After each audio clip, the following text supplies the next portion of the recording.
더마카와 함께 시선 집중의 문을 열겠습니다. 어서 오세요. 네, 안녕하세요. 더마카입니다. 오늘 준비한 소식이 많기 때문에 우리 촌철님들의 다양한 아침 풍경 빠르게 전해드리고 시작을 한번 해볼게요.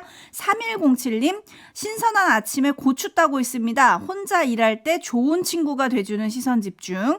오늘은 동네가 다 들리게 빵빵하게 틀어놨습니다. 어이구 고맙습니다. 잘하셨고요. 고추 많이 따시길 바라고. 1749님, 네. 전주 새벽시장에 6시에 장 보러 나왔습니다. 오. 대하랑 꽃게가 엄청 싸서 간장게장, 대하찜 만들려고 사가지고 가는 중이에요. 지금이 대하철인데. 와, 침이 막 고였어요. 저 소개하면서. 새벽시장 말고 전주 야시장 가도 맛있는 거 진짜 많아요. 아, 전 대하랑 꽃게가 너무 먹고 싶네요. 네. 침이 꼴딱꼴딱. 지금이 딱 철인데. 네. 5533님, 국립 5.18 민주묘지를 지나가는 광주 시내버스 518번에서 시선집중 방송이 나오고 있습니다. 예. 더욱 뜻깊은 것 같은데요. 그러니까요. 뭔가 가슴이 그렇죠? 뭉클해지는데요. 네. 버스기사님 감사합니다. 예. 그리고 정석훈님, JB, 저 내일 결혼합니다. 박수. 이거 네, 박수. 일단 네. 박수.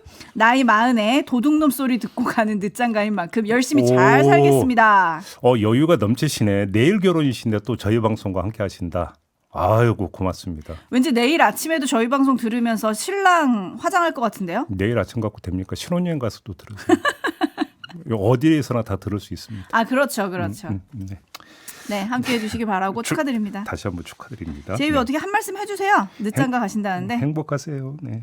네. 네, 행복하세요. 네. 제이비 타임즈 오늘 주목할 첫 번째 뉴스 어떤 걸까요? 김건희 특검이 김건희 씨 오빠 장모 집에서 발견한 이완 화백의 그림, 그 구매자를 찾아냈다고 합니다. 주인공이 누구냐? 김상민 전 검사였다고 합니다. 낯익은 이름이죠. 2022년 6월 4일 대만의 경매업체에서 이모 씨가 약 3천만 원의 이 그림을 낙찰받은 다음에 인사동에서 화랑을 운영하는 임모 씨에게 그림을 판매를 했고 이후 김상민 전 검사가 이를 사들여서 김 여사 일가에게 전달한 정황을 포착을 했다고 하는데 좀 더 구체적인 내용도 나왔습니다. 네, 그리고 김 전 검사가 이거를 구매했을 당시에는 가격이 1억 2천만 원에 이르렀던 것으로 알려졌는데 짚을 점은 어떤 걸까요? 그림을 산 시점이 2023년 초라고 합니다. 지인을 통해서 구입을 했고요. 그리고 나서 김건희 씨 오빠 김진우 씨에게 전달을 했다고 하는데 구입 비용은 1억 2천이었다고 합니다. 자, 이 시점에 주목을 해야 되는데 공수처가 김건희 씨 통화 내역을 확보한 적이 있었습니다. 이때 김건희 씨와 김상민 검사 간에 이루어진 통화 내역을 찾아냈는데 두 차례 통화한 일이 있었다고 합니다. 그때가 언제냐? 2023년 9월 3일과 9월 5일이었습니다. 자, 이 즈음부터 김상민 검사는 창원을 오가면서 얼굴을 알리기 시작을 했는데 자, 김건희 씨가 김상민 검사의 공천을 밀었다라는 것은 저희도 인터뷰를 통해서 전해드린 바가 있었습니다. 그렇죠? 네. 자, 바로 그 직전에 이 그림을 구입을 했다라는 겁니다. 그러면 또 어떤 이야기로 연결이 되는 겁니까? 이것도 매관매직으로 연결이 될 수 있습니다. 공천은 물론이고 결국 공천을 받지 못했습니다. 그다음에 어떻게 했습니까? 국정원으로 갔죠. 8월에 국정원장 특보로 갑니다. 결국 이것이 그림의 대가냐? 이걸 지금 파야 된다는 이야기가 되겠습니다. 네, 김건희 씨가 특검 조사 과정에서 이완 화백의 그림에 대해서 이 화백 작품은 위작이 많지 않냐, 난 그래서 사지 않는다, 이런 식으로 진술을 하기도 했었죠. 그게 한 번 더 생각이 나던데 어쨌든 관련한 얘기들 또 있을까요? 이번엔 김건희 씨 고모 김모 씨 얘기입니다. 이 사람이 극우 유튜버를 관리해왔다라고 어제 JTBC가 보도를 했던데요. 윤석열 전 대통령이 대선 후보가 된 후에 일정과 사진 등을 제공을 했고 자기 집으로 유튜버들을 초대해서 음식과 봉투를 건네기도 했다고 합니다. 봉투. 이 고모가 유튜버를 관리한다라는 얘기는 사실은 이전부터 좀 돌았던 얘기입니다. 맞습니다. 눈길을 끄는 건 오히려 이 대목인데요. 윤석열 전 대통령이 검찰총장 시절에 추미애 당시 법무장관과 대립각을 보일 때 대검 청사 앞에 화환이 쭉 늘어선 적이 있었습니다. 이걸 이 고모 김 씨가 주도했다고 자기 입으로 얘기를 했는데 한번 들어보시죠. 화한 전시의 주도자가 저입니다. 350개의 화환을 통해서 대검의 검찰들이 하나가 되는 역사의 반전이. 자, 그러면 왜 이렇게 했느냐? 보도를 보면 윤석열 당시 검찰총장이 큰 일을 할 사람, 대통령이 될 사람으로 알고 믿고 있었다라는 그런 얘기가 또 나옵니다. 네, 뭐 기도를 하는데 하나님께서 윤 총장을 앞으로 귀하게 쓴다고 하더라. 이런 얘기를 공공연하게 하기도 했었죠. 네. 자, 다음 소식으로 넘어가겠는데요. 이번에는 오디오로 한번 들어보시죠. 김건희 국정농단 특검팀으로부터 오는 8일 출석 통보를 받은 한학자 총재가 서울 아산병원에 입원했습니다.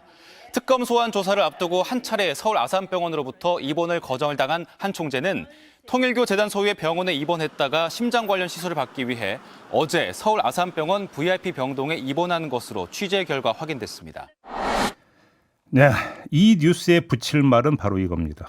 왜 또 저러나? 라는 말인데요. 김건희 씨도 특검 조사 앞두고 입원했었고 이봉관 서희건설 회장도 특검 조사 앞두고 입원했었습니다. 하지만 모두 어떻게 됐습니까? 결국은 불려 나갔습니다. 입원해봤자라는 얘기고요. 그래서 왜 또 저러냐라고 말씀을 드리는 건데 한학자 총재 측에선 우리는 달라라고 믿는 모양입니다. 자, 심장 시술을 받는다는 거 아니겠습니까?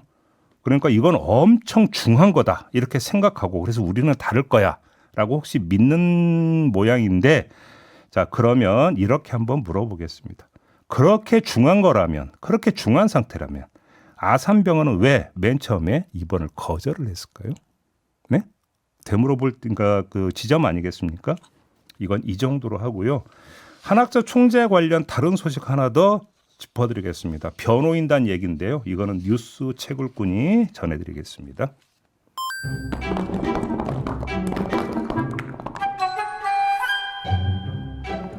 네, 안녕하세요. 뉴스 채굴꾼 김현욱 작가입니다. 네. 한학자 총재 변호인을 맡고 있는 이모 변호사가 지난달 말에 민중기 특검을 25분간 직접 만났다는 내용의 보도가 나와 논란이 일고 있습니다. 네네. 이 논란이 좀 커지자 특검 측이 입장을 내놨는데요. 이모 변호사가 다른 사건으로 담당 특검보를 만난 후 돌아가는 길에 인사차 잠시 민중기 특검과 차담을 나눈 것이라고 해명했습니다. 이 한마디로 변론이 아니라 인사 차원이었다는 건데요. 네. 하지만 통일교 법무보고에는 변론을 한 것으로 돼 있어서 논란은 좀 가라앉지 않고 있습니다. 어느 쪽 말이 맞는 겁니까? 참고로 KBS 취재진이 확보한 통일교 내부 문건을 보면 특검이 국민의힘과 통일교 조사를 매우 골치 아프다고 한다. 윤영호가 진행 상황을 총재에게 보고했다고 진술해 한학자 총재의 소환이 불가피하다.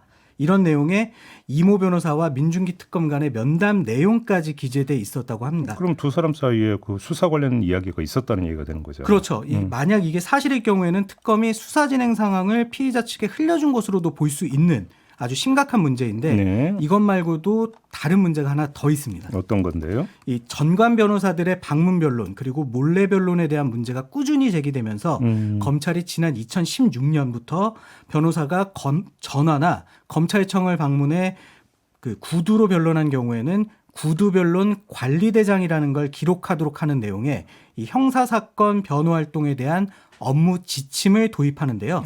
예, 그럼 대체 누가 어떤 내용을 기재하는 것인지 궁금해서 제가 검사 출신 변호사에게 물어봤거든요. 네.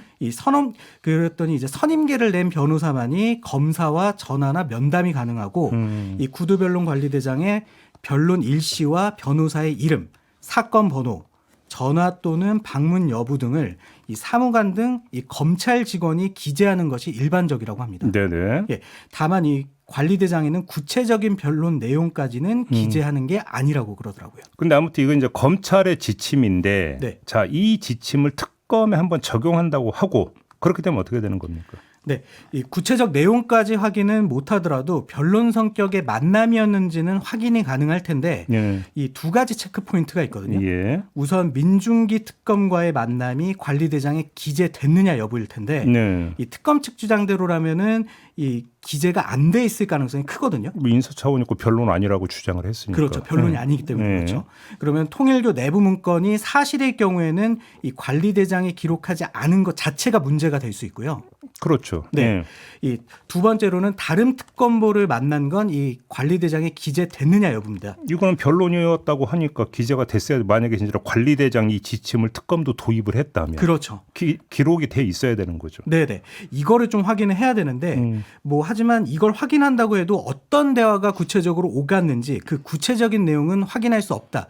이런 좀 단점이 있을 것 같습니다. 그렇겠네요. 네. 예. 그러니까 어떤 얘기까지 나눴는지는 설령 관리대장이 기록이 됐다 하더라도 확인할 방법은 없다. 네네. 이런 얘기가 되는 거네요. 네, 맞습니다. 알겠습니다. 그리고 오광수 변호사고 김호수 변호사는 뭐 변호인단 그다음에 법률 자문단에서 일단 사퇴했다. 이런 네. 보도도 어제 있긴 했더라고요. 네네네. 알겠습니다. 잘 들었어요? 네, 감사합니다.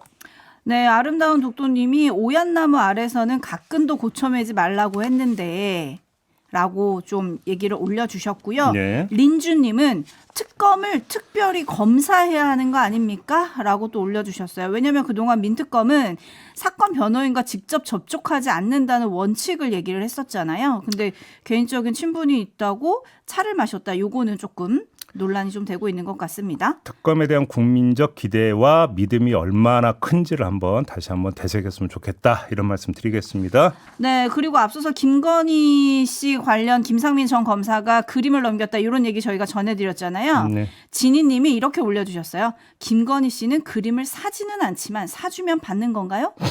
오티스님, 국회의원 값은 1억 2천인가 보네요? 라고 올려주셨는데 많은 분들은 이배용 전 국가교육위원장의 4.5동 금 거북이랑 비교를 또 해주셨고요. 네. 언젠가님은 아산병원 대형 범죄자의 은신처가 되는 건가요? 왜 또 아산병원이나 이런 지적도 꽤 많이 들어왔습니다. 네. JB타임즈 다음 주목할 뉴스 어떤 걸까요? 강미정 조국혁신당 대변인이 어제 탈당을 선언했습니다. 당직자의 성비위 사건 처리에 대한 문제의식 때문인데 직접 들어보시죠. 윤리위와 인사위는 가해자와 가까운 인물들로 채워져 있었고 외부 조사기구 설치 요구는 한 달이 넘도록 받아들여지지 않았습니다. 그 과정에서 피해자들에게는 또 다른 가해가 쏟아졌습니다. 사건이 접수된 지 5달이 되어가는 지금까지도 당의 피해자 지원 대책은 그 어떤 것도 마련되지 않았습니다. 이것이 제가 더는 기다릴 수 없음을 그리고 떠날 수밖에 없음을 확신하게 된 이유입니다. 네, 이와 함께 최강욱 민주당 교육연수원장의 2차 가해 논란도 불거졌습니다. 최강욱 원장이 지난달 31일 열린 조국혁신당 대전세종 정치아카데미에서 조국혁신당 성비위 사건과 관련해서 그렇게 죽고 살 일인가라고 말하는가 하면 내가 보기에 누구누구가 좋은데 저 이야기하니까 저 말이 맞는 것 같다고 하는 건 아니다. 그건 개돼지 생각이다. 라고 말한 사실이 밝혀졌습니다. 최강욱 원장의 이 발언이 알려지자 정청래 민주당 대표는 윤리감찰단에 긴급 진상조사를 지시를 했고요. 네, 파문이 좀 큰데요. 짚을 점은 어떤 걸까요? 조국혁신당의 조치나 최강욱 원장의 발언에 대해서는 여기서 이야기를 하지 않겠습니다. 촌철님들이 충분히 판단하실 것 같고 윤리적 평가는 저는 이미 내려졌다고 생각을 합니다. 여기선 여파를 살펴볼 텐데요. 강미정 대변인이 탈당을 선언하자 바로 이런 질문이 뒤이었습니다. 한번 들어보시죠. 하현기 조국 원장에게도 내부 상황 보고가 됐지만 별다른 조치가 없었던 건지. 조국 전 대표께서 수감되어 있는 기간 동안 함께 연대하는 당원들께서 편지로 소식을 전하고 나온 후에도 밖에서 피켓으로 그리고 문서로 해당 사실에 대해 자세하게 전한 것으로 들어 알고 있습니다. 8월 15일 전과 후에 당도 입장의 변화가 없었고 조국 전 대표께도 여타 다른 입장은 듣지 못했습니다. 그래서 말씀하시지 않는 이 침묵도 제가 해석해야 될 메시지라고 생각을 합니다. 네, 조국 원장에 대한 직접적인 질문도 있었는데요. 조국 원장이 어제 조계사를 방문을 했는데 기자들이 따라붙으면서 이런 질문을 했습니다. 들어보시죠. 당내 성비위 문제 알고도 침묵하신 게 맞으세요? 사면 이후에 아무 입장 안 내신 이유가 뭐죠? 감사 말씀하십니다. 원장님 한 말씀 해주시죠. 다음 기회가 있을 것입니다. 오늘 사찰에서 말고요. 다음 기회를 갖겠습니다. 네, 기자들은 바로 조국 원장을 겨냥하고 있습니다. 조국 혁신정책연구원장에게 그 여파가 미치고 있는 건데요. 자, 여기서 한번 갈무리를 해봅시다. 조국 원장과 최강욱 원장 두 사람은 모두 이재명 대통령의 광복절 특사 때 사면을 받았던 사람들입니다. 그 두 사람이 논란의 한가운데에 서게 되면 사면의 정당성을 둘러싼 논란이 다시 짚어질 수가 있습니다. 정청래 대표가 긴급 진상조사를 지시한 이유에 이런 사정이 있었다고 해석할 수 있습니다. 자, 최광욱 원장의 경우 이렇게 타율적 힘이 작동하기 시작했고 그러자 바로 최광욱 원장은 입장을 밝히기도 했습니다. 부적절하거나 과한 표현으로 당사자들에게 마음의 부담과 상처를 준 데 대해서 심심한 사과의 말씀을 드린다. 이렇게 밝혔습니다. 자, 그러면 이제 조국 원장은 어떻게 되느냐 이 문제가 남는 건데요. 혁신당 안에서의 위상으로 볼 때 조국 원장은 자율적 힘을 내보여야 할 거랍니다. 무슨 얘기냐?